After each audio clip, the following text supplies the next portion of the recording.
आपने पहले भी एक दो प्रोग्राम में देखा होगा कि एक महाशय आए और आकर मेरे ऊपर उन्होंने एक डब्बा फेंका और फिर चले गए। उसके बाद सबने उनसे कहा कि तुमने ऐसे माता जी को क्यों किया? तो मुझसे आकर रो के कहने लगा, माता जी मैंने ऐसे कभी किया नहीं, मैं आपको ऐसे कैसे करूँ? मैंने कहा बहरहाल आपने किया तो था। तो उनकी समझ में नहीं आया कि ऐसा क्यों किया। ऐसा हो जाता है, ऐसा होता ही है। जब परमात्मा की शक्ति, प्रेम की शक्ति संसार में विचरण करती है तो विनाशकारी शक्तियां भी अपना असर दिखाती हैं।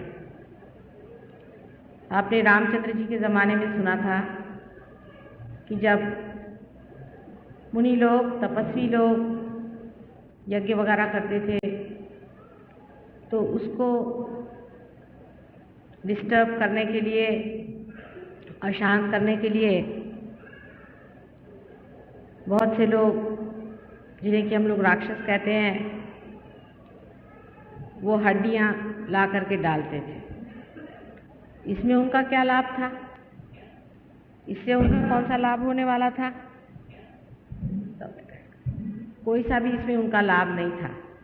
लेकिन वो ऐसा क्यों करते थे? वो ये भी नहीं जानते थे कि ऐसा करने से महापाप लगेगा। इसी प्रकार मनुष्य भी इस कलयुग में अनेक तरह की बाधाएं परमात्मा के कार्य में करते रहते हैं।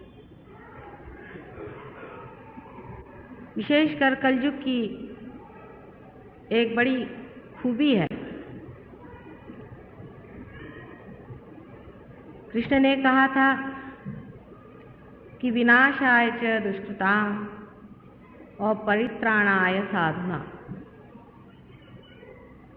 आजकल दुनिया में कोई भी पूरा साधु नहीं है और कोई भी पूरा दुष्कृत नहीं है। बड़े बड़े साधुओं के दिमाग में भी शैतान घुसे हुए हैं और बड़े बड़े शैतानों के दिमाग में भी थोड़ी परमात्मा की लहर आ रही है। यही कलयुग है, यही द एज ऑफ कन्फ्यूजन है। इसके अलावा इस संसार में आजकल अनेक मार्गों से, अनेक से राक्षसों ने भी एक गुप्त रूप से, एक सूक्ष्म रूप से जन्म लिया हुआ है। उनके भी बहुत बुरे वातावरण सारे दूर फैले हैं। जैसे ही हमारे वाइब्रेशंस हैं वैसे ही उनके भी वाइब्रेशंस हैं, जिसको कि हम कह सकते हैं कि राक्षसी प्रवृत्तियां हैं जो मनुष्य को खींचती हैं, उसको नीचे की ओर खींचती हैं, उसको हर समय डुबाना चाहती है, उसका ऊंचा उठना रोकती है। ये धरती और ये जड़ तत्व, ये भी अंदर से प्रकाशित है। ये धरती भी जानती है, ये भी समझती है, लेकिन ये जिस जड़ तत्व से बनी हुई है वो जड़ तत्व भी हमें नीचे खींचता है। अभी आप कुर्सी पर बैठे हैं, अगर आपसे कहा जाए कि आप ज़मीन पर बैठे तो आप बैठ नहीं सकते। एक मरा हुआ पेड़, उसकी कुर्सी बनाई गई, उस पर आपको बैठने की आदत हो गई, अब आप ज़मीन पर नहीं बैठ सकते। शरीर ने गुलामी कर ली उस कुर्सी की। कुर्सी की गुलामी तो बहुत दूर तक जाती है। ये तो एक साधारण कुर्सी की बात हो गई। उसके बाद जब कुर्सी की बहुत बड़ी बड़ी गुलामियां हो जाती हैं तो किसी भी हालत इंसान कुर्सी छोड़ने को तैयार नहीं होता। उसके भी अनेक नाटक आप लोग देखते रहिए और हम भी देखते रहते हैं। इसी प्रकार ये जड़ तत्व हमें खींचता है नीचे में, हर समय इस आत्मा को दबाने के लिए, कुचलने के लिए, इसके आनंद को नष्ट करने के लिए। एक माँ के रूप में मैं आपसे ये कहूँगी कि अपने अंदर छिपी हुई आत्मा की शक्ति को जगा करके इस जड़ तत्व के ऊपर आप आ जाए। इस जड़ तत्व को अगर आपको वास्तविक इसका आनंद उठाना है तो इसके खोपड़ी पे सवार हो जाए। जैसे समझ लीजिए ये सुंदराबाई हॉल है, ये मेरा नहीं है, न मैंने बनवाया है, नहीं इसके किसी रजिस्ट्रेशन से मेरा मतलब है, ना ये किसकी प्रॉपर्टी है उससे मेरा मतलब है, लेकिन इसका मज़ा मैं उठा रही हूँ, चाहे इसके ओनर ने कभी इसका मज़ा नहीं उठाया। क्योंकि जिस दिन ये मेरा हो जाएगा सर दर्द हो जाएगा मेरे लिए कि इसका रजिस्ट्रेशन कराऊं, तो मैं पुलिस में इन्फॉर्म करूं कि आज फलाने की वो होने वाली है, तो आज इतने लोग आने वाले हैं, तो फिर इनकम टैक्स में जाऊं, फिर इनकम टैक्स वालों से पैसा बचाऊं, फिर इनकम टैक्स वालों ने कहा कि नहीं साहब आपने ज़्यादा दिया तो और मैं ब्लैक मार्केट करूं, फिर ब्लैक से उधर जाऊं, हर समय परेशान। ऐसा पागलपन साहब हम नहीं करने वाले। हमारे नाम से एक इनकम टैक्स नहीं कटता, परमात्मा की कृपा है, और अति परमात्मा की कृपा है कि एक भी कौड़ी की संपत्ति कृपया मेरे नाम से भगवान ने नहीं दी। इससे बढ़ के आनंदी जीव आपको कहीं नहीं मिलता। ये तो एक दिमागी जमा खर्च है कि ये आपके नाम चीज है, ये तो रजिस्ट्रेशन ऑफिस में लिखा है कि ये चीज आपकी है भाई, लेकिन कल जब आपका परवाना आ जाएगा तो रजिस्ट्रेशन ऑफिस तो यहीं रह जाएगा। तब इस जड़ तत्व के पीछे में क्यों परेशान? देखिए कि जब आप जागरूक हो जाएंगे तो आपको वाकई हंसी आई। जब मैं इस संसार में आई तो मुझे लगता था कि अजीब पागल खाने में आई हुई हूँ मैं। यहाँ लोग ये छोटी छोटी चीज के लिए कि ये मेरा ये तेरा, और जबकि सबको पूरी तरह से मालूम है कि मेरा तो कुछ रहता ही नहीं, ये मेरा बेटा है, ये मेरी बहू है, ये मेरा बाप है। कभी कभी बड़ा आश्चर्य होता है कि मेरा कौन सा है। जो मेरा है, जो मेरा स्वार्थ है, मेरा जो स्व का अर्थ है, उसको जानने की बजाय किस चीज को ये लोग स्वार्थ समझे बैठे। स्वार्थ शब्द का अर्थ ही नहीं लगता है, स्व का अर्थ जहां लगे वही स्वार्थ। तो किस लिए मनुष्य इस तरह से परेशान है कि ये मेरी चीज है, ये उसकी चीज है, ये उसका लेना, ये उसका देना। इस चक्करबाजी में जब वो फंस गया, ये फंसा लिया उसने अपने को, कोई भगवान ने नहीं उसको फंसाया था। हाँ, उसको कुछ नहीं आप कह सकते कि परमात्मा ने आपको इसमें फंसाया, नहीं। आप ही सोचिए क्या परमात्मा ऐसी बेवकूफी में आपको फंसाए?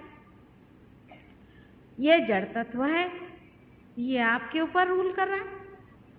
आप बड़े बुद्धिमान बनते हैं और बड़े अक्लमंद बनते हैं, आपने बड़े बड़ी किताबें पढ़ी, आप बहुत बड़े पंडित हैं। मैं तो सोचती हूँ कि कोई जानवर भी इस तरह से किसी जड़ तत्व की परवाह नहीं करता।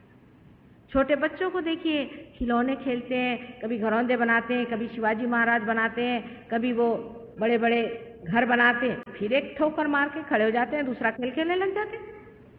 आप लोग जो इतने बड़े हो गए हैं, इतने प्रगल्भ होकर के इतना बड़ा दिमाग हो गया है, उसके अंदर कौन सी बड़ी भारी आपने अकल सीखी कि आपने इकोनॉमिक्स निकाल दिया।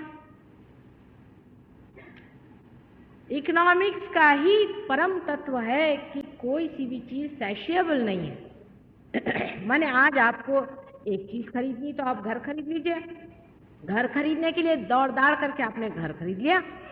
जब घर खरीद लिया तो आपको लगा कि साहब अब मोटर खरीदनी चाहिए।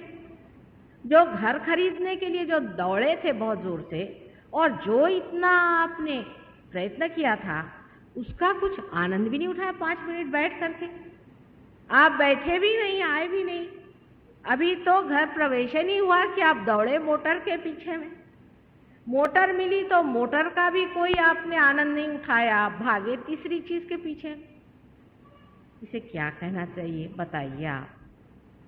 इसे कोई समझदारी तो नहीं कह सकता, इसे कोई बड़ा भारी इवोल्यूशन तो आदमी नहीं कह सकता। सब इतने वर्षों की 12,000 वर्ष से मनुष्य संसार में है, सारी चीज को जोड़ समझ करके यही एक निकल आया। कम से कम अब जागना चाहिए कि इस जड़ तत्व ने कभी भी आनंद मनुष्य को दिया नहीं। अगर दिया होता तो यह सैशिएबल होता।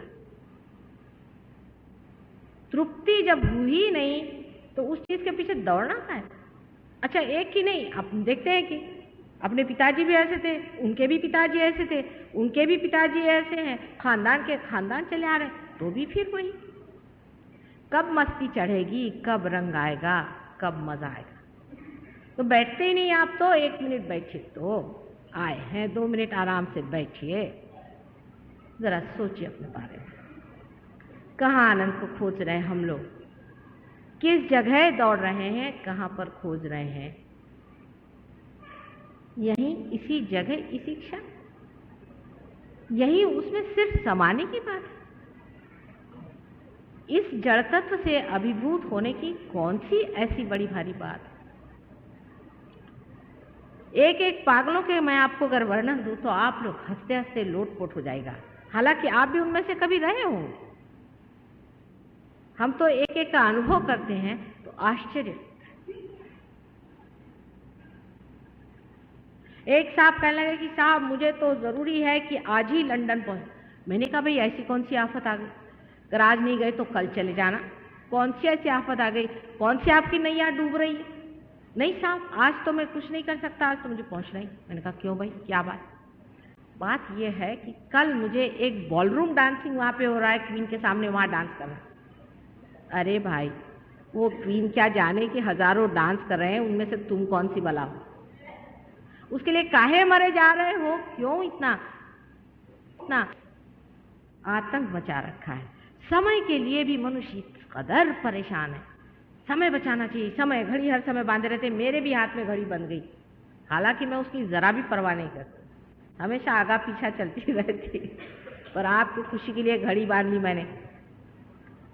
कुंडलिनी कभी टाइम से नहीं उठती है। अगर कोई कहे कि मैं आपको लिख देता हूँ 5 बजे आपकी घड़ी उठे, घड़ी से आप मिला लेना, 5 बजे आपकी कुंडलिनी उठेगी, तो समझ लेना कि ये बड़ा शैतान और झूठा मक्कार आदमी। कुंडलिनी अपने टाइम से उठती है। जैसे कि आप नहीं कह सकते कि कल इस पेड़ में 5 बजे एक फल लगेगा, आप कहेंगे ऐसा? आप कह सकते हैं कोई भी कि कल 5 बजे इस पेड़ में इतने बजे बराबर एक फल निकल आएगा या एक फूल निकल आएगा? कोई सी भी जीवंत चीज आप एग्जैक्टली जिसको कहते हैं बता सकते हैं टाइम से किसी वक्त होगी? जब सभी कुछ अपने हिसाब से चल रहा है तो हम भी क्यों ना उसके हिसाब में अपना हिसाब मिला लें। उसके हिसाब से चलो तब तो ना मजा आएगा, नहीं तो घोड़ा एक चाल चल रहा है, आप तो दूसरी चाल चल रहे हैं। हो सकता है कि परमात्मा की चाल इधर है और आपकी उधर चल रही।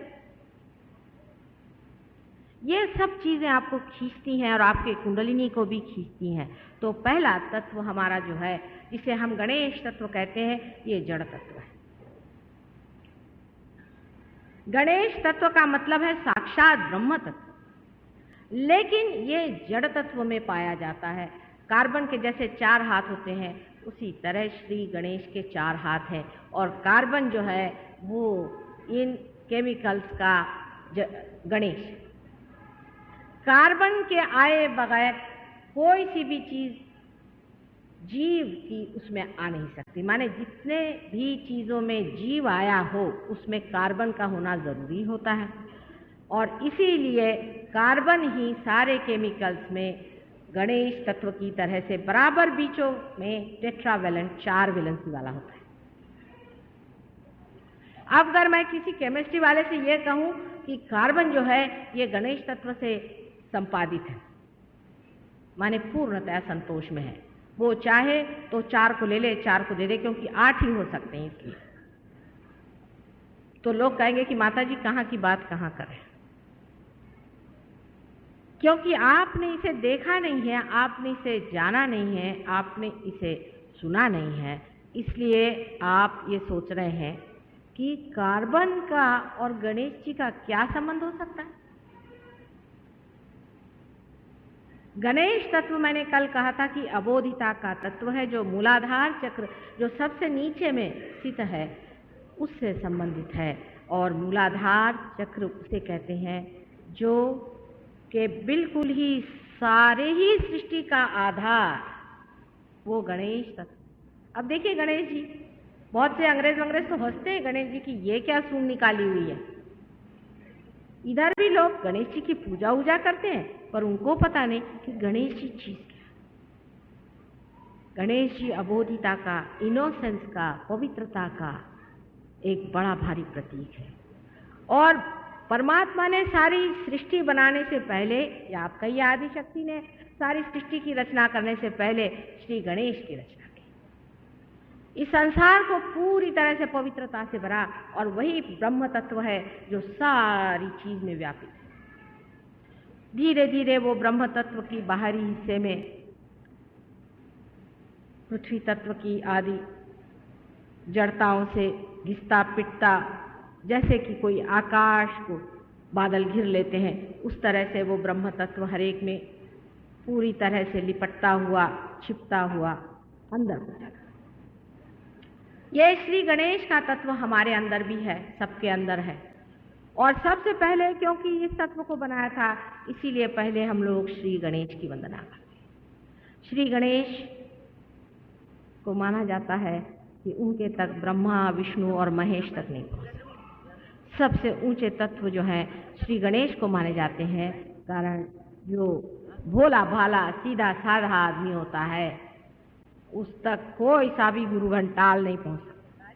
उसकी अपनी एक चित्र सी शक्ति, वो सारी शक्तियों को पराभूत करके और हमेशा कीचड़ में कमल की तरह सुरभित होता है, उससे सुगंध रहता है। गणेश की स्थापना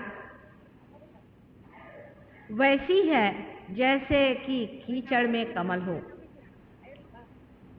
मूलाधार चक्र की स्थापना भी हमारे अंदर उसी जगह है जहां से सेक्स भी संचालित होता है। श्री गणेश एक अबोध बालक की तरह है।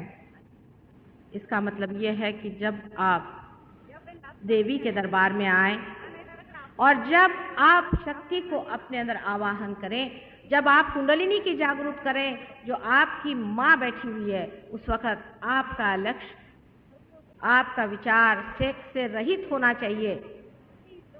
उसकी चेतना तक नहीं होनी चाहिए। जैसे छोटे बच्चे के लिए सेक्स की कोई चेतना नहीं है, इस तरह श्री गणेश की कोई भी चेतना नहीं है।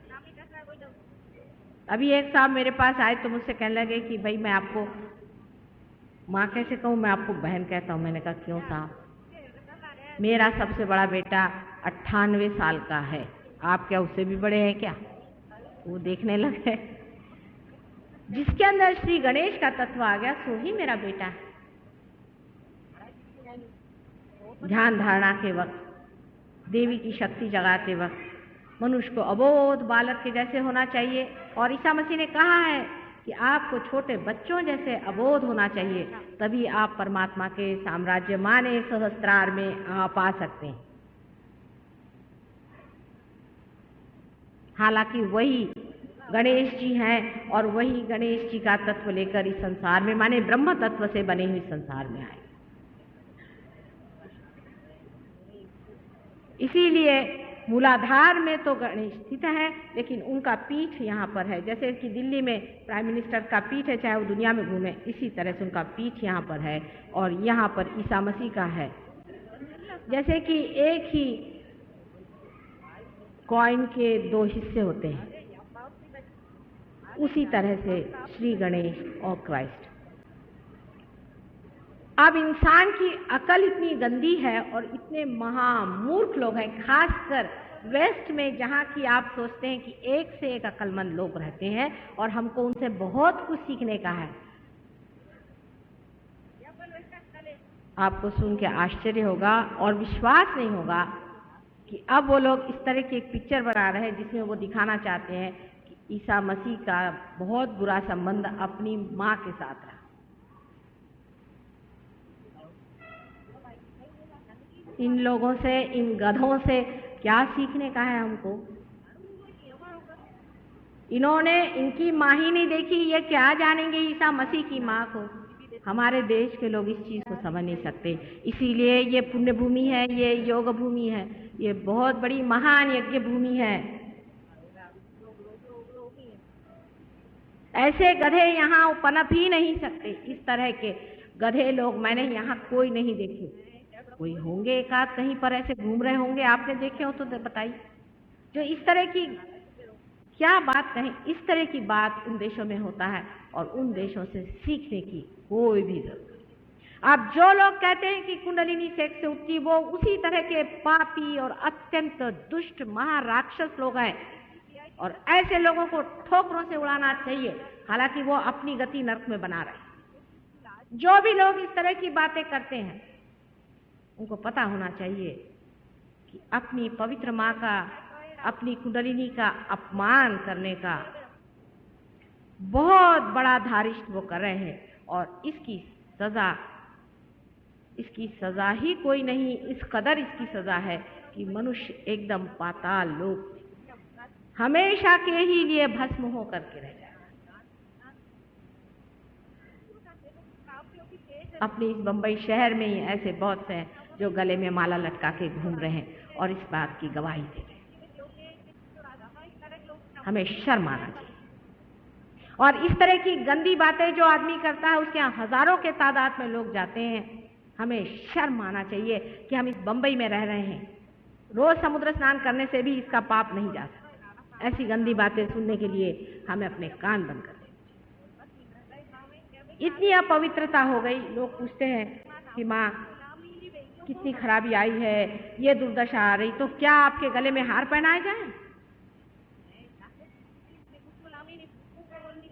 आपकी आरती उतारी जाए? जबकि आप अपनी माँ की भी पवित्रता को नहीं समझ पाते। ऐसे लोगों के लिए क्या किया? इस तरह की बातें करने वाले लोग इस बंबई शहर में अनेक। पवित्रता ये जीवन की सबसे पहली चीज है। गुरु लोगों का क्या है? इनके पास मोटरें नहीं थी, वो चाहते कि हमारे पास बड़ी बड़ी कैडलक गाड़ियां रहें। उसके लिए अगर उनको कैबरे डांस करने पड़े भगवान के नाम पे तो वो करेंगे। मैं तो माँ हूं, मैं आपको कभी भी कोई सी भी झूठ बात नहीं बता सकती। और इसी तरह से अनेक मेरे बेटे सूली पर भी चढ़ गए। मैं सच बात आपसे आज बता देना चाहती हूँ कि जो आदमी इस तरह के विचार रखता है वो कभी भी परमात्मा के साम्राज्य में नहीं जा। मनुष्य को अत्यंत उच्च विचार रखने चाहिए। कम से कम अपने अंदर पवित्रता रखनी चाहिए। जिसको अपनी माँ के प्रति भी पवित्रता नहीं है, ऐसा आदमी संसार में कुछ भी नहीं पा सकता। लेकिन लोगों को ऐसे गुरु अच्छे लगते हैं जो कहे अच्छा भैया तू जो भी करना है कर, पर सिधर दे। पैसा देना बहुत आसान है, आपने पैसा दे दिया, आप आराम से बैठो। ये पहला तत्व मूलाधार चक्र का है जो बहुत ही ज्यादा खराब हो चुका है।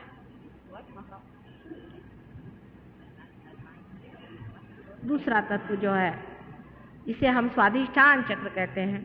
स्वाधिष्ठान चक्र से हम सृजन करते हैं, क्रिएट करते हैं। जब हम सोचते हैं तो स्वाधिष्ठान चक्र हमारे पेट का मेद माने फैट हमारे दिमाग में पहुंचाता है।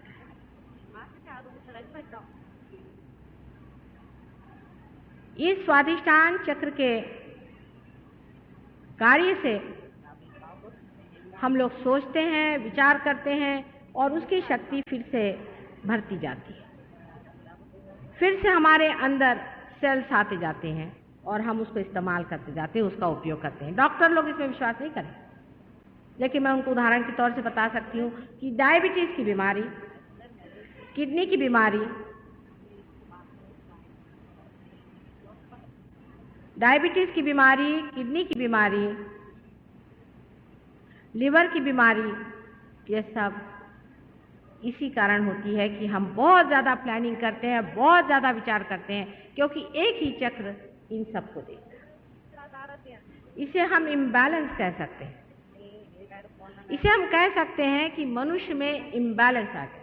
ये शेजारी ठेवल्यात म्हणा।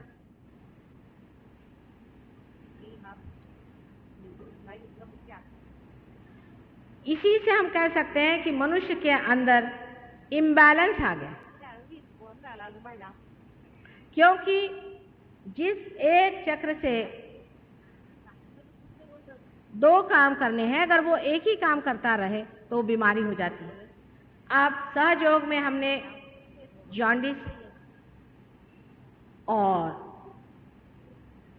डायबिटीज 100% ठीक किया है और कर सकते हैं। इसका मतलब ये नहीं कि कोई मैं उसका दुकान लगा रही या कोई हॉस्पिटल लगा रही। मेहरबानी से सारे डायबिटीज पेशेंट और सारे जॉन्डिस पेशेंट इधर न तशरीफ लाए।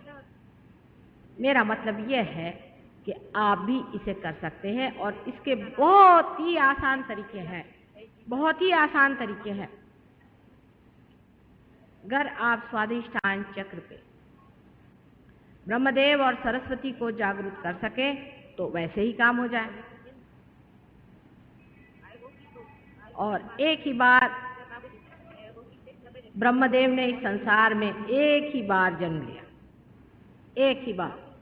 वो भी किसी वजह से उनको लेना पड़ा, नहीं तो वो जन्म नहीं लेते, वो अवतार नहीं लेते। और आपको आश्चर्य होगा, आपको बताएं तो कि वो मोहम्मद साहब के दामाद हजरत अली साहब थे। अब ये इन मुसलमानों को भी बेवकूफों को नहीं मालूम है, क्योंकि आप ये कहिएगा कि हजरत अली साहब ने तो ये नहीं बताया। वो क्या बताते हैं बेचारे, ऐसे ही तो उनकी गर्दन काट के फेंक दी। कोई किसी को बोलने देता था उस गंदे देश में? भला होता है यहाँ पैदा होते।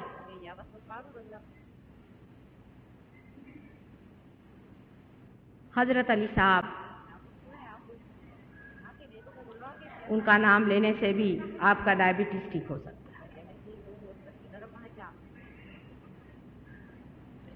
तीसरी चीज जिससे डायबिटीज होता है वो कट्टरता से। जो आदमी बहुत कट्टर है, उसे ये सफाई चाहिए, उसे वो सफाई चाहिए, वो ब्राह्मण है, वो मुसलमान है, उससे मैं शादी नहीं कर सकता, मेरे लड़के की लड़की की लेफ्ट साइड ना भी उसकी पकड़ सकती है और कारण स्वरूप हो सकता है उसे यहाँ किडनी की रोग हो जाए या उसको इधर डायबिटीज भी हो सकता है। बिल्कुल सही बात। अब डॉक्टर लोग इन दोनों का हिसाब किताब नहीं जोड़ सकते और कहेंगे भाई डायबिटीज इनक्योरेबल है। होगा ही, क्योंकि आप उसके तत्व को ही नहीं मानना चाहते हैं। तो मैं तो भी क्या करूं इस बात को। जिस आदमी में इस तरह की कट्टरता है कि मैं बड़ा सफाई वाला और मैं दुनिया का सबसे बढ़िया जाति वाला हूं, उसको जरूरी होना है कि डायबिटीज हो जाए, और होना ही चाहिए, नहीं तो उसको अकल ही नहीं आती। ये परमात्मा ने नियम बनाया, इसलिए भी डायबिटीज हो सकता है। क्योंकि पैंक्रियाज में जब नाभि चक्र की बिगड़ आ जाती है तो तब भी नुकसान हो सकता है। ऐसे मनुष्य को महावीर जी का नाम लेना चाहिए, जो जैन धर्म के बहुत बड़े तीर्थंकर। इन महावीर जी के नाम में जैनियों ने जो कट्टरता फैलाई है, सबको डायबिटीज होगा, तब ये ठीक होंगे। महावीर जी का नाम लेने से ठीक नहीं हो सकता, पहले पार होकर के तब आप महावीर जी को स्मरण करें। क्योंकि महावीर जी और बुद्ध जी का स्थान दोनों ही आपके पेट के अंदर है, जिसे हम सूर्य और चंद्र नाड़ी कहते हैं, उसके मौके पर बिल्कुल मुंह पर है। तो चंद्र नाड़ी पर श्री महावीर जी का स्थान है और राइट साइड में बुद्ध का स्थान। ये दोनों ही सीता जी के दो लड़के लव और कुश हैं, जो बहुत अनादिकाल से बने हुए हैं और जो पूर्णतया मनुष्य थे, पूर्णतया मनुष्य थे। उनके अंदर कोई भी शक्ति नहीं थी, इसको कहना चाहिए कि डिवाइन शक्ति। पूर्णतया मनुष्य थे और मनुष्य होकर के भी जो अवतार बन गए, एक बड़ी भारी परंपरा उन्होंने बना दी। ये दो इंसान भगवान बुद्ध और भगवान महावीर। बुद्ध को मानने वाले ये नहीं जानते हैं कि बुद्ध जो है वो सूर्य नाड़ी पर है। सूर्य नाड़ी पर होने का मतलब है कि सूर्य के जैसा तेजस्वी होना चाहिए। उल्टे बुद्ध के मानने वाले जितना ब्लैक मैजिक कर रहे हैं आज संसार भर में, आश्चर्य की बात है कि जो कोई करने आता उसके बराबर ही उल्टे बैठते। दुनिया भर का ब्लैक मैजिक, दुनिया भर का तांत्रिक, दुनिया भर के ये भूतों के मामले सारे ये बुद्धों ने ले लिए। आप अगर लद्दाख में जाएं, आप अगर चाइना में जाएं, अब तो चाइना कुछ बदल गया, एकदम ही बेकार गया, लेकिन तो भी आप जापान में जाएं, कहीं भी जाएं, सिवाय भूतों के और इन्होंने कुछ नहीं किया। कहने के लिए ये लोग बुद्धिस्ट हैं, साक्षात सूर्य स्वरूप हैं वो, जहाँ की एक भी भूत नहीं ठहर सकता। भूत माने गया बीता हुआ। आप अगर कोई सी भी किताब पढ़ें, चाइनीज, आप कोई सी भी जापानीज किताब पढ़ें, तो सब अपनी गत ही बातें करेंगे। आप अगर जापान में जाएं तो बताएंगे हमारे सामुराई ऐसे थे, हमारे फलाने ऐसे थे। अरे भाई आप क्या हैं? जितने भी हमारे फार ईस्टर्न लोग हैं सारे ही अपने को बुद्धिस्ट कहलाते हैं और सब जो हैं वो चंद्र नाड़ी पर चल रहे हैं। चंद्र नाड़ी पर मनुष्य को प्रेम में आप कट्टरता नहीं रखते, नहीं रख सकते, बहुत मुश्किल है। कोई भी कट्टरता नहीं चलती। मुझे अगर कोई आकर के कुछ खाने को देता है तो मैं उसको नहीं मना कर सकती। उसके हाथ गंदे होंगे, कहाँ से लाया होगा, कौन सी बाजार से लाया होगा, कैसे लाए ना, खिला दे। जैसे कि भीलनी के बेर खाए थे। सोचिए एक बूढ़ा भीलनी जात की बिल्कुल नीच जात होती है, कहाँ से बेचारी बेर तोड़ के लाई, हर एक में दांत लगा लगा के जिसे देखा उसे अपने मुंह में डाल के उसे श्री राम साक्षात श्री विष्णु के अवतरण उन्होंने प्रेम से हृदय में लगा के खाया। और सीता जी से कहा कि तुमने ऐसे बेर कभी खाए नहीं होंगे, और लक्ष्मण से कहा कि एक बार ये बेर खा लो, फिर तुम्हारा संताप नहीं होने वाला, तुम ठंडे हो जाओ। क्या ये प्रेम की महिमा परमात्मा बता के चले गए। और आजकल जो लोग कहते हैं कि भाई हम इसके हाथ का नहीं खा सकते, हम उसके हाथ का नहीं खा सकते, वो कौन सा रामायण पढ़ते हैं? परमात्मा क्या सवेरे रामायण पढ़ेंगे, उसके बाद कहेंगे कि हम तो इसके घर का नहीं खाते, हम तो उसके घर का नहीं खाते। उसके लिए गांधी जी को बताने की कौन सी जरूरत है? अनेक वर्षों से, अनादिकाल से हमारे संसार में, इस देश में यही कहा गया है कि सब में ही एक ही आत्मा का वास है। फिर जाति और पाति जन्म से बनाने की अकल किसने बताई? कभी भी जन्म से जाति और पाति बन ही नहीं सकती है। किसी ने मुझसे ये कहा कि गीता में लिखा, मैंने कहा भाई मैंने कभी गीता तो पढ़ी नहीं, मेरे पास टाइम कहाँ कुछ पढ़ने को। लेकिन व्यास जिन्होंने लिखा है, क्या वो ब्राह्मण थे? उनकी माँ कौन थी? वो कैसे पैदा हुए थे? आप सब लोग जानते हैं। क्या वो ऐसा लिख सकते हैं?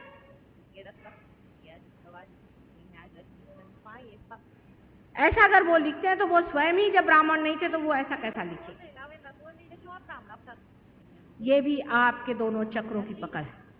और एक चक्र से जब आप प्रेम नहीं करते हैं, किसी को अपने से नीचा समझते हैं, किसी को अपने से ऊंचा समझते हैं, या तो पैसों की वजह से या किसी अब जाति पाति तो मही मूर्खता है, किस वजह से पता नहीं, तब समझ लेना चाहिए कि आपकी जरूरी ये साइड पकड़नी ही चाहिए। ये बैलेंसेस हैं भगवान के। लेकिन इसमें डॉक्टर साहब इतना ही कहेंगे कि भाई ये तो इनक्यूरेबल है, आप सफ़र करिए, आप चीनी खाना छोड़ दीजिए, किसी तरह से आप बस डाइट पे रहिए और कोई इसका इलाज। ठीक है, वो क्या जाने कट्टरता क्या है। दूसरी चीज, बुद्ध के जो लोग हैं उनको सूर्य के जैसे तेजस्वी, सूर्य की इतनी महान शक्ति है कि जिस पेड़ पर पड़ जाती है वहीं उस पर हरियाली छा जाती है। हम लोग जीवित नहीं रह सकते सूर्य की शक्ति के बगैर। क्या बुद्ध के लोग ऐसे ही हैं? उल्टे जितने भी बुद्ध धर्मी हैं, खास करके वेस्ट ईस्ट में, वो लोग तो सुसाइड में विश्वास करते हैं। बताइए कि कोई भी तेजस्वी पुरुष कभी भी जीवन में सुसाइड की बात भी सोच सकता है? कितना कॉन्ट्रास्ट बैठता है। इसी प्रकार इस हिंदू धर्म में, जिसे कि बड़े लोग हिंदू धर्म कहते हैं, जहाँ की अनेक बार कहा गया है कि हर एक मनुष्य में उस परमात्मा का प्रकाश आत्मा रूप जीवित है, वहाँ पर क्या हमें अधिकार है कि हम जातियाँ और पातियाँ बना करके आपस में विभाजन करते रहें, किसी को नीचा समझे, किसी को ऊंचा समझे। मंदिरों में बैठ करके लोगों को लूटते रहते हैं, झूठी बातें बना करके और लोगों को फांसते रहते हैं, दूसरों की औरतों को बेवकूफ़ बना बना करके और उनको बहुत वेश्यागमन आदि गंदी चीज़ों में उतारते हैं। ये ब्राह्मण नहीं, ये शूद्र भी नहीं, ये महाराक्षस। मैं जब गई थी वृंदावन में तो लोगों ने कहा कि माँ चल के बताओ कृष्ण का जन्म कहाँ हुआ। मैंने देखा कि सारे कंस के अनुचर वहां पंडे बने बैठे, उनकी शक्ल पे दिखाई दे रहा था। हालांकि तेल वेल लगा करके बड़ी उन्होंने इंतजाम किए थे टीका बुकाला, लेकिन उनके अंदर से दिखाई दे रहा था कि महाराक्षस है। इन पंडों को और इन ब्राह्मणों को एक भी कवड़ी देना तुम लोगों को मना है, ये पाप। ये एजेंसी बना के रखी कि ₹1.25 की जैसी आपकी श्रद्धा हो दीजिए, श्रद्धा स्वरूप इन लोगों को जूते दीजिए। मैं आपसे बताती हूँ, तभी इस देश से ये बड़ा भारी कष्ट हटेगा। आप लोग कहते हैं कि देश में गरीबी है, गरीबी नहीं तो क्या अमीरी आएगी? जब ऐसे महादुष्ट आपके यहाँ ठग बैठे हुए हैं हर समय पैसा मारने के लिए, तो यहाँ और क्या होने वाला है?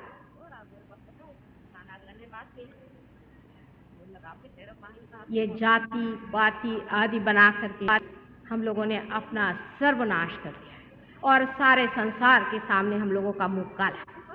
लोग कहते हैं कि आपके यहाँ इतनी स्पिरिचुअल लाइफ होते हुए भी लोग जाति पाति की बात क्यों करते? क्योंकि स्पिरिचुअल लाइफ है ही नहीं। जब आदमी फकीर हो जाता है, जब वो पीर हो जाता है, तब उसके लिए कोई सी भी जाति और धर्म का, साईनाथ ने कहा है किसी भी धर्म की निंदा करना महापाप है। और बिल्कुल सही बात, 1000 गुना सही बात है। मैं आपसे बताती हूँ कि किसी भी धर्म की या धर्म संस्थापक की निंदा करना साक्षात परमात्मा की निंदा कराने बराबर है। उसके बाद नाभि चक्र पे श्री विष्णु लक्ष्मी जी का स्थान है, जिसे हम वैष्णवी शक्ति कहते हैं, जिससे उत्क्रांति होती है, जिससे एवोल्यूशन होता है, उनका यहाँ पर स्थान है। उसके चारों तरफ धर्म है। धारयति सा धर्मा, जिसने धारणा की है, जिसके कारण हमारी मनुष्य के रूप में धारणा हुई है, वो धर्म है। जैसे सोने का धर्म है कि ये पीला होता है लेकिन ये खराब नहीं होता, अनटार्निशेबल है, सोने का धर्म है। ऐसे मनुष्य के भी 10 मुख्य धर्म है जो उसके पेट में है।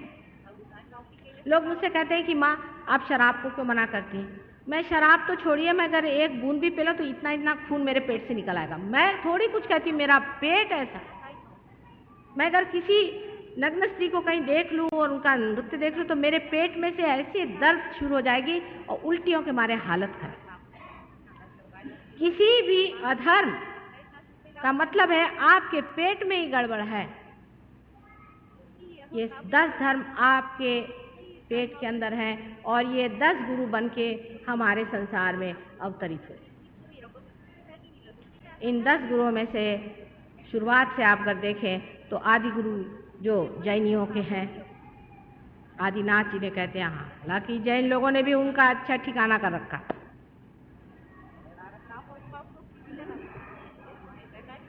उसके बाद में हम कह सकते हैं कि राजा जनक, जिनकी सीता जी पुत्री थी। उसके बाद मोहम्मद साहब, जिनकी फातिमा पुत्री थी, वही सीता जी थी। उसके बाद आप कह सकते हैं आखिरी में अनेक हुए, इब्राहिम थे या मोसेस थे, अनेक ऐसे 10 गुरु हैं। लेकिन अंत में आप कह सकते हैं कि हमारे साईनाथ जो शिरडी हुए थे, वो भी उन्हीं का पूरा की पूरा श्री गुरु दत्तात्रेय के अवतरण है। दत्तात्रेय ये 3 तत्वों के बाल्य स्वरूप, ये बहुत बड़ी बड़ी चीजें हैं, इतनी महान चीजें हैं कि इनका नाम लेते ही सबके पेट में धर्म की जागृति हो सकती है।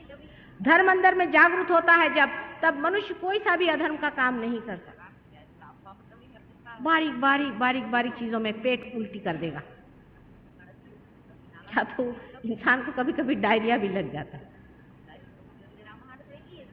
ये पेट है, बर्दाश्त नहीं कर पाता, इसलिए जो धर्म की कमाई है वही खा सकता है, अधर्म की नहीं पचा सकता। मनुष्य नहीं पचा सकता, पर अगर वो दानव हो जाए, राक्षस हो जाए, जानवर हो जाए तो पचा दे, पर मनुष्य नहीं पचा सकता। ये धर्म के हमारे अंदर में 10 सेंटर्स पेट के अंदर में है। ये है या नहीं, ये आप सहयोग में जानिए। जब आपका धर्म ठीक नहीं होता है, शराब धर्म के विरोध में जाता है, क्योंकि आपकी चेतना के विरोध में जाती है। तो इन लोगों ने एक और निकाल दिया कि चलो सबसे कहो तुम वेजिटेरियन बन जाओ, चाहे शराब पियो। उससे मतलब ये है कि ब्राह्मण लोग, जो लोग साग भाजी खाते हैं, वही बड़े आदमी हो जाएं, और बाकी जितने मोहम्मद साहब हैं और बाकी क्राइस्ट हैं या कोई भी हो, रामचंद्र जी भी स्वयं क्षत्रिय थे और कृष्ण जी भी स्वयं थे, वो सब छोड़ के ये जो जैनी लोग हैं थोड़े बहुत और ये ब्राह्मण लोग, यही लोग बड़े भारी भगत माने जाए। इसका मतलब ये नहीं कि आप बड़े बड़े जानवर मार के खाइए, मेरा मतलब नहीं। लेकिन जिन देशों में मनुष्य को खाने के लिए सिर्फ यही चीजें मिलती हैं, खाने पीने से कुछ भी नहीं होता है, सिर्फ उसके विचार से होता है। अगर आप उपवास 7 दिन कर रहे हैं, आप उपासे हैं, तो कोई अच्छी बात थोड़ी ना। पता नहीं क्यों लोग उपवास रखते हैं। उपवास रखना आपको मालूम नहीं, सहयोग में एकदम मना। कोई भी माँ पसंद करती है अपना लड़का उपवास रहे। अगर हम हैं माँ तो हमारे सहयोग में उपवास बिल्कुल मना है, एकदम मना है, कोई सा भी उपवास नहीं करना। अब देखिए, आपको आश्चर्य होगा, हमारे यहाँ एक बहुत बड़े सहयोगी थे राजवाड़े, और वो गणेश के बड़े भारी पुजारी थे, और मुझे आके कहने लगे कि माता जी मेरे प्रोस्टेट ग्लैंड का ऑपरेशन हो रहा है। मैंने कहा भाई, जिसमें गणेश जी का स्थान है और इतने बड़े सहयोगी, इनका प्रोस्टेट ग्लैंड कैसे? मेरे कुछ विश्वास नहीं हुआ। मैं कहा अच्छा देखती हूँ मैं। इतने मैंने उनसे कहा कि अच्छा थोड़ा प्रसाद लो। मेरा प्रसाद तो चना होता है। मैंने कहा लो चलो पर प्रसाद। तो दूसरे साहब कहने लगे सर खुजा के, माता जी आज संकष्टी है। मैंने कहा अच्छा, तो कहने आज ये उपवास करते हैं। मैंने कहा किसने बताया आपसे संकष्टी के दिन उपवास करो? अरे जिस दिन इतने बड़े श्री गणेश का जन्म हुआ उस दिन क्या उपवास करते हो? कहाँ की बात करते हो? तुम्हारे घर में जिस दिन बेटा पैदा होगा तो मनुष्य जैसे आप सूतक करोगे? तो उनका दिमाग खुला। मैंने कहा भी लीजिए आप चना। जैसे ही उन्होंने चना खाया, उनको प्रोस्टेट का कोई भी ऑपरेशन नहीं करना पड़ा। आप चाहे तो चिट्ठी लिख के पूछ लीजिए, अग्निहोत्री राजवाड़े मार्ग में रहते हैं पुणे में, एकदम छूट गया उनका प्रोस्टेट ग्लैंड, छूट गया। किसने बताया उपवास करने के लिए? आप, भगवान ने सारी सृष्टि बनाई खाने पीने के लिए, मौज से रहने के लिए। इसका मतलब नहीं कि आप खाओ भी हो जाइए, ये मतलब नहीं। मतलब ये कि मिल गया सो खा लिया, नहीं तो नहीं खा लिया।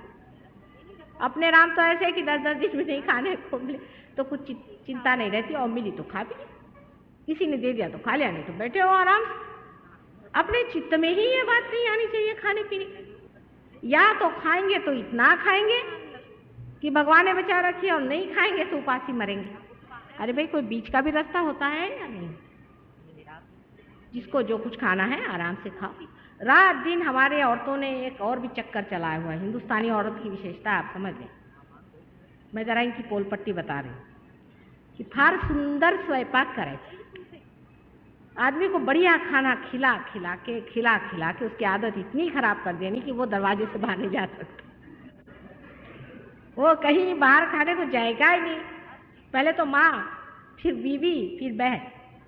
तरीका अच्छा है, तरीका अच्छा है, लेकिन उसकी भी कोई हद होती है ना। कि आदमी की यही आदत हुई कि वो बुढ़ा भी हो गया तो भी मेरी माँ ये बड़ा अच्छा बनाती थी और वो वहाँ की कचौरी बड़ी अच्छी मिलती तो दौड़े चले जा रहे हैं। बूढ़े बूढ़े लोगों को मैंने देखा ऐसा करते हुए। इसलिए मैं आपसे कहती हूँ, इसकी जो विस्डम है, इसकी जो सूझता है, अभी इसी वक्त पर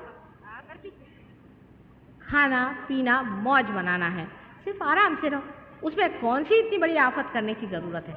हालांकि अगर आप मेरे पास आए, मैं तो कहूँगी बेटे खूब रच के खाओ और खूब खिलाऊंगी आपको, क्योंकि मैं तो माँ ही हूँ। ये बात दूसरी है, लेकिन आपको क्या करना चाहिए कि चित्त माँ पे रखो।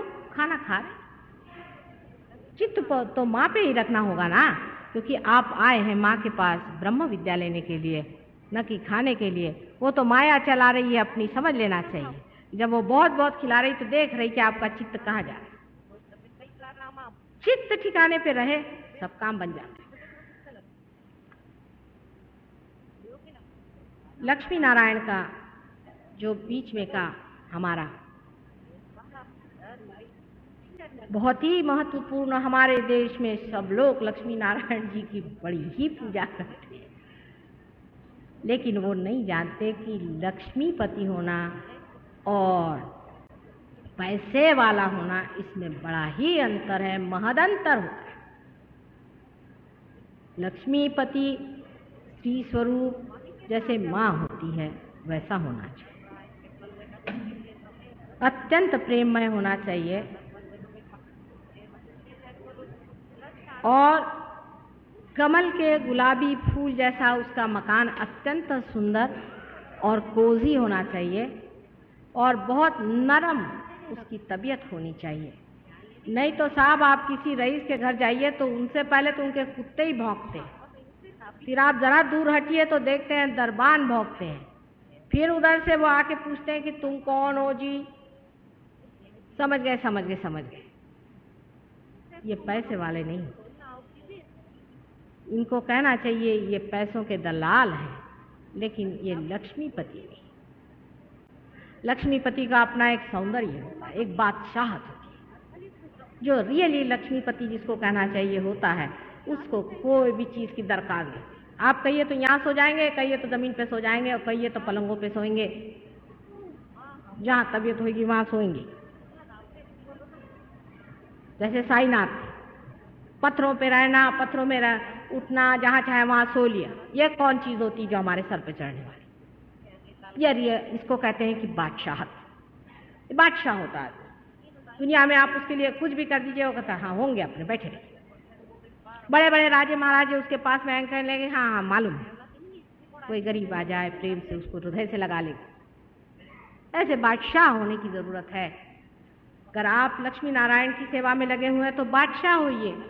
यही आपकी उत्क्रांति है, यही आपका इवोल्यूशन है, इसको आपको पाना है। जब आदमी इवॉल्व होता है, जब वो उत्क्रांति करता है, जब लक्ष्मी नारायण के तत्व को पाता है, तो वो समझता है कि ये दुनिया की चीज़ें, जड़ वस्तुएं, ये किसी काम की नहीं। जो आज वेस्ट में हो गया, वहाँ के बच्चे कहते हैं कि ये क्या जंक हमारे माँ बाप ने इकट्ठा कर रखा, फेंक फाक करके, और वो आज बैठे हुए हैं। लेकिन उससे छूटे तो दूसरे झंझट में फंस गए, और इसे हम श्री शिव जी का तत्व कहते हैं, जो कि हमारे हृदय में बसता है। शिव जी का तत्व साक्षात आत्मा का स्वरूप है। इस शिव जी के हृदय के तत्व के विरोध में हम तब जाते हैं कि जब हम अपने को एक तरह से, पूरी तरह से भावावेश में छोड़ करके डूबने लगते हैं। उसमें हर तरह के ड्रग्स, हर तरह की शराबें, हर तरह की ऐसी चीज़ें जो आदमी को तांत्रिक आदि चीज़ों में ले जा करके ढकेल देती, जिससे मनुष्य परमात्मा को भूल करके ऐसी चीज़ों के चक्कर में घूमता है कि जिसकी कोई भी कीमत परमात्मा के सामने नहीं। औरतों के पीछे भागना, पैसे खाना और इस तरह से गंदे काम, ये सब आपके हृदय चक्र में बसे हुए शिव जी का स्थान है, जिसको खत्म कर देते हैं। अगर आप बहुत ज़्यादा फिजिकल लेबर करते हैं, बहुत ज़्यादा मेहनत करते हैं, यानी यहाँ तक कि आजकल का जो हठियों जो हुआ है ये करते हैं, तो आपका हृदय पकड़ते हैं। आश्चर्य। हठ योग के मैं विरोध में नहीं हूँ, पर असली हठ योग संसार में रह के नहीं होता। कोई पातंजलि भी नहीं पढ़ता है जिसने हठ योग दिया है। कोई पातंजलि को तो पढ़े बाबा, मैं कहती हूँ उनको तो जाने। वो 6 चीज़ों को एक साथ कहते हैं, उसके यम, नियम, प्रत्याहार, ईश्वर प्रणिधान आदि अनेक अंग हैं, जिसमें से एक अंग व्यायाम, और वो भी किसी बड़े पहुँचे हुए गुरु के सानिध्य में, उनके आशीर्वाद में, उनके साथ रह के करना पड़ता है। आजकल सभी लोग सिनेमा एक्टर और एक्ट्रेस होने को निकले तो हठ योग की दुकान निकल गई सब लोग, और सब योगा करने चले। जितने भी योगा वाले लोग मेरे पास आते हैं, सबका हृदय पकड़ा रहता है। मैं आपसे साफ साफ बता, भाई थोड़ा बहुत व्यायाम करो। रात दिन अपना शरीर कमाने के लिए क्या सबको पहलवान होने का? सुबह देखिए तो दौड़ रहे, दिन में देखिए तो दंड बैठक, रात को देखिए तो वो। ऐसा आदमी अत्यंत शुष्क हो जाता है, उसका हृदय एकदम पत्थर हो जाता है। अपने यहाँ से अनेक हो गए, अनेक हो गए। जैसे विश्वामित्र जी थे, क्या उन्होंने कमालात किए हैं दुनिया में, आपने तो सब जाना ही है। किसी से कभी प्रेम से एक अक्षर नहीं बोले वो, दुर्वासा जी थे एक दूसरे नमूने, जिनके के क्रोध में इतना ज्यादा सूर्य का प्रभाव था। आपकी राइट साइड बहुत ज्यादा चल जाए तो लेफ्ट साइड आपकी शुष्क हो जाती है, और इसीलिए आप जब बहुत ज्यादा फिजिकल एफर्ट्स करते हैं तो आपका हृदय पकड़ा जाता है। आश्चर्य की बात है, देखिए हृदय का संबंध भावना से होता है, और आप जब फिजिकल लेबर बहुत करते हैं तब आपका हृदय पकड़ता है। बैलेंस कैसे परमात्मा ने बनाया। और जब आप भावना पे ज्यादा उतरते हैं तो आपका मस्तिष्क खराब हो जाता है। सोचने की बात, डॉक्टर लोग इसको नहीं समझते। हार्ट सहयोग में एकदम सीधा हो सकता है। हमने बहुत सारे हार्ट पेशेंट्स ठीक करे, लेकिन हार्ट की बीमारी मेरे ख्याल से सबसे ज़्यादा गलत तरह के धर्म से होती है। जैसे यहाँ पर भी उनमें से कुछ लोग हैं जिनको हार्ट हो चुका।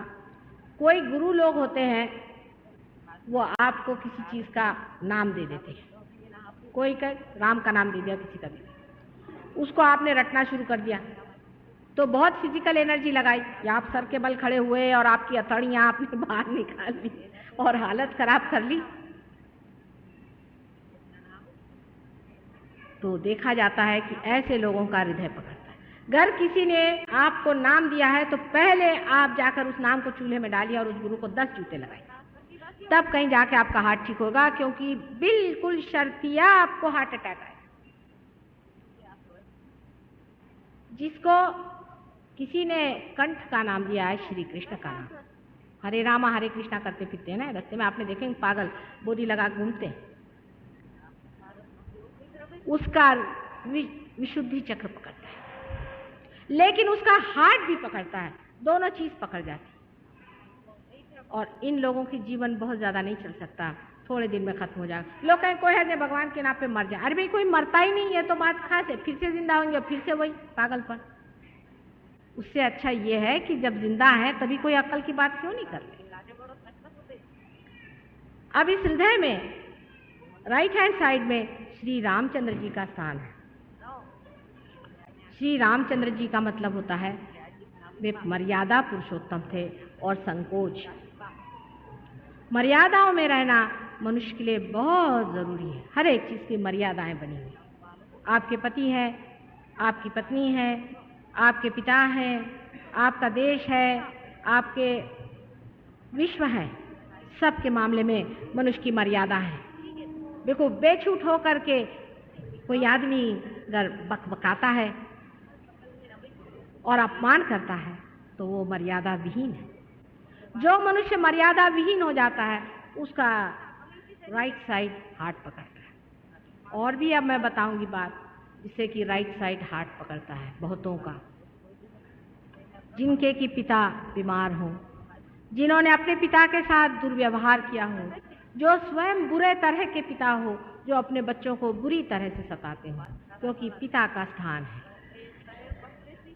आप पिता के स्थान में, जैसे कि लंदन में मैंने देखा बहुत से बुढ़े लोगों का पकड़ता है, क्योंकि वहाँ के बूढ़े जैसे कि मैंने कहा गधे ही होते हैं वहाँ के लोग अधिकतर। मुझे तो कोई अक्लमंद बहुत ही कम मिले, उनके जवान जरा अक्लमंद। तो वो बूढ़े लोग, सुना कि 70 साल की एक बूढ़ा राम एक 20 साल के लड़के के साथ शादी कर रही है, 80 साल के बूढ़े राम एक 18 साल की लड़की से शादी कर रहे हैं। उनके सबके जो है राइट साइड पकड़ी जाती। लेकिन ऐसे गधे वहाँ बहुत हैं। आपको लग रहा होगा कि मैं ऐसी बातें बता रही, पर वहाँ अनेक। आप पार्टी में जाइए तो देखा कि किसी की ग्रैंड डॉटर चली आ रही है, आपने पूछा साहब ये कौन, कहले मेरी पत्नी है, दांत आपके सब नए लगाए हुए हैं, बाल सर पे कुछ नहीं है आपके, दिखता नहीं है आपको, लड़की आपका हाथ पकड़ के चल रही है, ये मेरी पत्नी है। ऐसे लोगों का भी मतलब पिता का उनमें स्वरूप नहीं आया। मनुष्य के लिए रामचंद्र जी का बड़ा भारी उदाहरण है। सीता जी के सिवा संसार में उनके लिए कोई भी पत्नी जन्म जन्मांतर तक नहीं। जिसे एक बार उन्होंने पत्नी मान लिया वो मेरी पत्नी है। और उनका जो एक पत्नी व्रत है, जब वो छूट जाता है तो भी राइट साइड पकड़ता है। ऐसे अनेक कारण मैंने आपसे बताया। अब इससे कौन सी बीमारी हो सकती है, विशेष करके जिसे आप कहते हैं श्वास की बीमारी भी हो सकती है। लंग्स की राइट साइड की बीमारियां हो सकती हैं, कभी कभी टीबी की भी बीमारी हो सकती है। पर इसके साथ जो बीच का हृदय चक्र है वो पकड़ने से आजकल जो खास बीमारी निकली है कि औरतों के स्तनों में कैंसर की बीमारी होती है, वो बीच का हृदय चक्र पकड़ने से होती है। कारण इस बीच के हृदय चक्र में श्री जगदम्बा का स्थान। श्री जगदम्बा ने यहाँ पे अवतरण लिया, अकेले शिवजी के बगैर वो यहाँ पर आई, शिवजी को हृदय में छोड़ करके वो यहाँ पर आई और वो इस भवसागर में उतरती आई और अनेक बार उन्होंने हजारों बार संसार में आकर के अपने भक्तों की रक्षा की। जब मनुष्य का रक्षा का भाव टूट जाता है, उसको सेंस ऑफ इनसिक्योरिटी आती है, तब उसका ये चक्र पकड़ता है। इससे भी श्वास की बीमारियां हो सकती हैं, अनेक बीमारी होती है, थाइमस की बीमारियां होती हैं, एंटीबॉडीज नहीं तैयार हो सकते। एंटीबॉडीज यानी दूसरी तीसरी कोई चीज़ नहीं है, पर वो अंबाजी के शिष्य हैं, या कहना चाहिए वो अंबाजी के सैनिक जो हमारे अंदर तैयार होते हैं। और इस हृदय चक्र से जिस आदमी को तकलीफ हो जाती है वो भी जगदम्बा को जागरूक करके अपने को ठीक कर सकता है। पर इन सब चीज़ों के लिए आपको पहले पार होना चाहिए। हर एक आदमी जय अम्बे, मैं गई, मैंने कहा कि भाई ये कहाँ से ला, कल ये अंबाजी का डोरा। मैंने कहा किसने दिया? वो पंडे ने। कितना रुपया दिया? 5 रुपया। 1-2 पैसे की चीज़ को 5 रुपया लिया और उनको कोई अथॉरिटी नहीं है, उनको कोई अधिकार नहीं है, अनधिकार चेष्टा कर रहे हैं। आपका अधिकार तभी होता है जब आप पार हो जाते हैं। उसके ऊपर का चक्र जो है यहाँ पर कंठ में, ये श्री कृष्ण का कंठ का चक्र है, इसे विशुद्धि चक्र कहते हैं। और इस विशुद्धि चक्र में 16 पंखुड़ियाँ हैं और उसी प्रकार जिसे हम सर्वाइकल प्लेक्सस सामने कहते हैं, उसमें भी 16 सब प्लेक्सस है। मैंने अभी तक आपको इंग्लिश के नाम नहीं बताया क्योंकि ये जो सूक्ष्म है वही बाहर ग्रोस की तरह से प्लेक्ससेस हो जाता है, इसलिए क्योंकि आप में डॉक्टर लोग कम दिखाई देते और वो मार दिमाग आपका खराब हो जाएगा। ये जो चक्र है ये बहुत ही महत्वपूर्ण है मनुष्य के लिए, क्योंकि जब उसने अपनी गर्दन ऊपर उठा ली तभी वो मनुष्य बना। और जब ये गर्दन झुके तो उसी के आगे झुकना चाहिए जो परमात्मा स्वरूप है। और ऐसे वैसे अरे गहरे नत्थु खैरे सामने अगर आपने सर झुकाया तो वहां से श्री कृष्ण जी गए। और वो बड़े ही होशियार आदमी हैं, सबसे बड़े डिप्लोमेट तो यही दुनिया के हैं। उनको चकाना बहुत ही मुश्किल है, आप उनसे कोई आर्गुमेंट नहीं कर सकते। और ये अगर आपका गया तो आप गए, आपकी मान मर्यादा गई। मैं देखती हूँ लोग, कोई मिनिस्टर आया उसके चरणों में जा, कोई झाड़ू मारने वाला है उसके चरणों में जा रहे, क्योंकि उसके लॉटरी लग गई तो उसके चरणों में जा रहे, कोई गुरु बाबा आए बैठे वहां पर तो उनके चरणों में जा रहे। अरे ये माथा कितनी मुश्किल से बनाया है आप जानते हैं? 12,000 तो मनुष्य की रूप में बनाया है और पता नहीं मेंढक से लेकर के अभी तक न जाने हजारों योनियां बिताते हुए ये माथा आपका बनाया है। ये क्या इसलिए है कि इन दुष्टों के पैरों पे आप अपना लगाएं? इसीलिए मोहम्मद साहब ने कहा था कि किसी के भी पैर छूने की जरूरत नहीं। क्राइस्ट ने भी कहा किसी के पैर छूने की जरूरत नहीं। लेकिन हिंदुस्तानी आदमी तो इस कदर पैर छुआ है, सब चरण छू लोग हैं आजकल। ये खुद दूसरों के चरण छूते हैं और दूसरों से चरण छुआते रहते। ये माथा है, ये अपनी मानहानि है और इसी से हमारा ईगो और सुपर ईगो दोनों चीजें निकलती हैं। और जब आदमी बहुत ज्यादा अहंकारी होता है तब दूसरों से अपने पैर छुआता है, और जब बिल्कुल ही दब्बू होता है तो दूसरे को पैर छुआता है। आदमी को बीच में खड़ा होना चाहिए, ना तो आप किसी के सामने सर झुकाइए, न तो किसी के अपने चरणों में लीजिए। उन्हीं पैरों पर अपना सर रखना चाहिए जहां से गंगा बहती, जहां से साक्षात परमात्मा के ब्रह्म तत्व बह रहे हैं, वहीं चरण झुकाने चाहिए। और ऐसे वैसे जगह चरण झुकाने से ये आप अपना भी अपमान कर रहे हैं और उस परमात्मा का जिसने बड़ी मुश्किल से आपका ये माथा गथा उसकी पहचाने हैं, वो भी आप पार होने के ही बाद में पाएंगे। अगर आप पार नहीं हुए तो आप समझ नहीं सकते ऐसे आदमी को। आपको क्या पता कौन ठग है और कौन असली। ये बड़े होशियार ठग होते हैं, जितने ये ठग होते हैं उससे भी ज्यादा नाटककार होते हैं। इसलिए पहले पार हो जाइए, पार हो जाने के बाद में आप महसूस कर सकते हैं और आप समझ सकते हैं। उससे ऊपर का जो चक्र है जो कि हमारे माथे में है, जिसे कि हम आज्ञा चक्र कहते हैं, जिसे बहुत लोग कहते हैं थर्ड आई और दुनिया भर की चीज़। मैंने आपसे पहले ही बताया कि ईसा मसीह का चक्र है और उनकी पत्नी जो है वो तृप्ति ही है। उनकी पत्नी ही नहीं है, वो तृप्ति में ही रहते हैं, उनको पत्नी की जरूरत ही नहीं है, क्योंकि वो साक्षात ब्रह्म स्वरूप श्री गणेश के अवतरण है। ईसा मसीह के बारे में आप अगर देवी भागवत पढ़ें तो महाविष्णु का वर्णन है कि राधिका जी ने अपने ही तत्व से एक महान पुत्र को जन्म दिया था और उसके लिए वैकुंठ के वन में उसे छोड़ दिया, जहाँ उसने अपने पिता का बहुत आदर किया और पिता उनके साक्षात श्री कृष्ण जो कि विराट के रूप में संसार में विचरते हैं। जब ये वैष्णवी शक्ति विराट हो जाती है तो वो भी एक श्री कृष्ण का महान स्वरूप हो जाता है। और क्राइस्ट ने जब जब अपने पिता का नाम लिया है तो उसने श्री कृष्ण का ही नाम लिया है, और जब जब मोहम्मद साहब ने कहा है कि अल्लाह अकबर तो उन्होंने भी उसी विराट को याद किया। आपने ईसा मसीह की दोनों उंगलियां हमेशा ऐसी देखी होंगी। ये दो उंगलियां, ये उंगली जो है ये वैष्णवी तत्व को रिप्रेजेंट करती है, नाभि चक्र को, और ये विराट को। ये अब आप सहयोग में समझ सकते हैं। अगर किसी का गला खराब हो जाए तो फौरन यहाँ पकड़ा जाएगा। ये दो उंगलियां रखते हैं कि इसके सिवा बाकी तो उनके सब हैं ही हाथ में चीजें, ये और ये स्वयं उनकी उंगली है जिसे हम आज्ञा चक्र कहते हैं। अब जो हम कह रहे हैं वो सच है या झूठ है, इसकी प्रचिति आपको पार हुए बगैर नहीं आ गई, लेकिन इसके लिए आप अपने को खुला रखें। और अगर आप लोग सब पार हो गए और उसमें स्टेडी हो गए तो आप खुद समझिएगा कि हमने एक भी अक्षर आपसे झूठ नहीं बोला और हम कभी भी झूठ नहीं बोलेंगे, चाहे आप हमें सूली पे चढ़ा दें। सबसे ऊंचे में सहस्त्रार का स्थान है, यहाँ पर कल्कि का अवतरण है। कल्कि का मतलब है कलेक्टिव कॉन्शियसनेस, सामूहिक चेतना, और जितने भी सहयोगी हैं वही कल्कि के अंग प्रत्यंग हैं। ये कल युग में ही आने वाला है और वो अवतरण शुरू हो गया। आप देखते हैं कि इतने सहयोगी संसार में हो गए।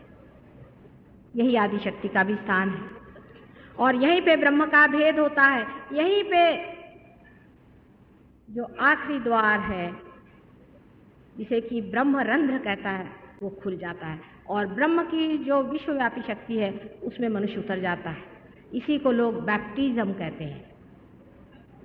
यही कुंडलिनी की शक्ति भेदने वाली चीज है।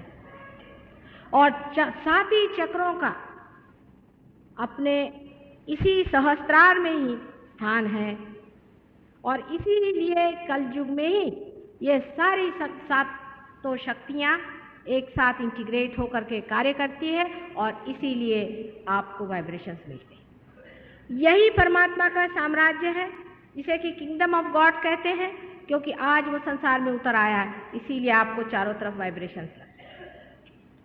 बहुत से लोग मुझसे कहते हैं कि ये तो माता जी पहले 2 ही 4 को मिलता था, क्योंकि अब साक्षात वो अपना सारा ही लेकर यहाँ पहुंच ही गए, तो अब आपको लगेगा नहीं तो क्या होगा। ये जो शक्तियां हैं यहाँ की, इन्हीं के कारण आप पार होते हैं और इन्हीं के कारण आपका ब्रह्मरंध्र छिपता है। अब ये सारी बातें मैंने जो आपको कुंडलिनी के बारे में बताई हैं, वो कुंडलिनी हमारे त्रिकोणाकार अस्थि में बैठी है। वो अत्यंत सूक्ष्म है, वो आसानी से नहीं उठती है, लेकिन अगर कोई जानकार हो और जिसे वो जानती है अनादि काल से, जब वो जानती है कि ऐसी कोई चीज़ हमारे सामने खड़ी तो अकस्मात उठकर खड़ी हो जाती है। और इसीलिए ये सहज योग एकदम से जिसे जेट कुंडलिनी हो गई। जो पहले 1 आध 2 ही फूल इस बाग में खिलते थे, आज हजारों लोग उसमें पार हो गए और ये बिल्कुल सत्य है। सत्य को अपनाना चाहिए, आपको पाना चाहिए आपकी शक्ति, क्योंकि अनेक बार इसका वचन मिला था, अनेक बार कहा गया था कि इसे आप पाइएगा। मंदिरों में, मस्जिदों में, चर्चों में जाकर आपने मांगा था कि हमारी नैया करो पार, और जब होने का समय आया तो इसे लीजिए आप और इसको मौज से लीजिए और आराम से लीजिए ये आप ही के लिए सारी सृष्टि बनाई गई है, ये सारा क्रिएशन आप ही के लिए है, ये सब कुछ आप ही के बाप का है। इसे आप इस्तेमाल करें और इसमें रममाण हो, इसमें रमण करें और इसमें रजें आराम से। बहुत बहुत आपका धन्यवाद होगा।